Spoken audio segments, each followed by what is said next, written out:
Hi Earth Sign, Capricorn, Taurus, and Virgo. Kumusta po kayong lahat?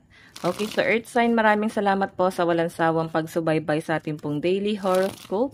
And kung ikaw ay bago pa lang sa ating channel, mag-subscribe na po kayo. And i-click mo na rin yung ating notification bell para lagi kang updated sa ating mga bagong upload. And sa mga interesado pala guys sa ating private reading, wishing candle cord cutting, iiwan ko na lang yung link ng aking Facebook sa ating pong description box below. Ayan, so tingnan natin focus ng energy mo ngayon, Earth Sign.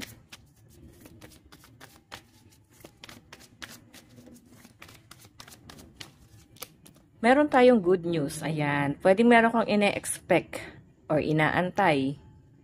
So, or pwede naman guys na parang pinagdarasal, minamanifest. So, ang sinasabi sa akin guys, may paparating na good news sa inyo. Magandang balita, pwedeng travel, maarkila pa. Ganun yung nasagap ko. Travel yung nasagap ko, no? Ayan, baka iniisip-isip mo tong biyahe na to. Then possible guys na matuloy tong biyahe na to. Okay, so lucky number nyo guys is 42 and 61. Okay, daydream. Parang ang tagal mo nang gustong mangyari to. Pinaplano mo talaga siya guys. And possible na mangyari na siya. Okay? Okay, pwede rin naman kayo sa in-applyan mong trabaho. Baka guys, ikaw ay makaka-receive na ng message para sa interview or baka final interview. Yung iba sa inyo guys na nag-exam, ayan, baka positive yung resulta, no? Okay? Tignan po natin. Basta merong isang bagay na pwedeng mangyari ngayon na pwedeng ikasiya ng mga earth sign. Tignan po natin. Parang ilang araw guys, mainit ang ulo nyo. Tapos ngayon biglang naging, parang nagbago, no? Nagbago bigla yung mood. Meron tayong 10 of Wands. Ayan. Kasi guys, meron kang ginawa. Okay, meron kang ginawa dito kung bakit parang nasolusyonan agad. Okay?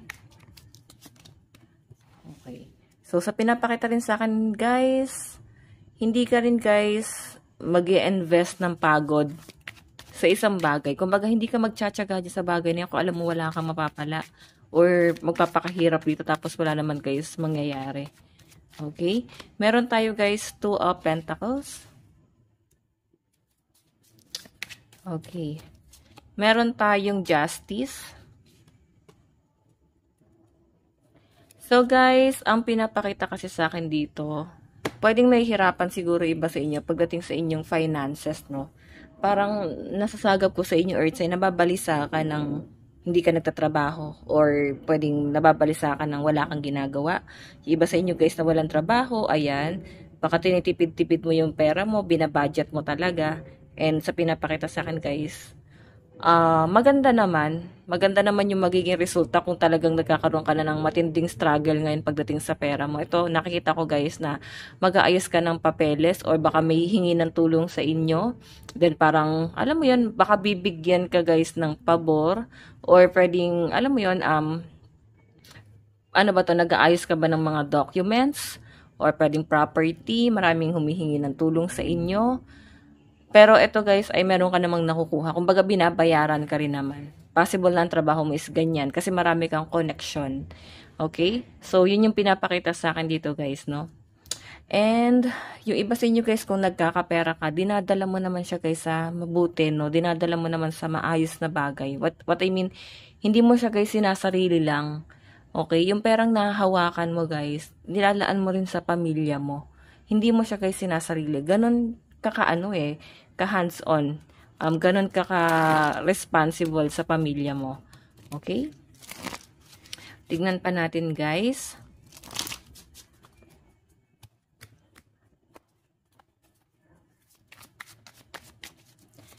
Tignan pa natin.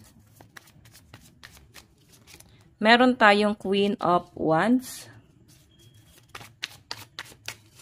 Meron tayong Knight of Pentacles. Meron tayong 8 of Wands. And Wheel of Fortune. Okay. Okay. So guys, itong pinapakita kasi sa akin, yung 10 of Wands, under niya is Queen of Wands, no?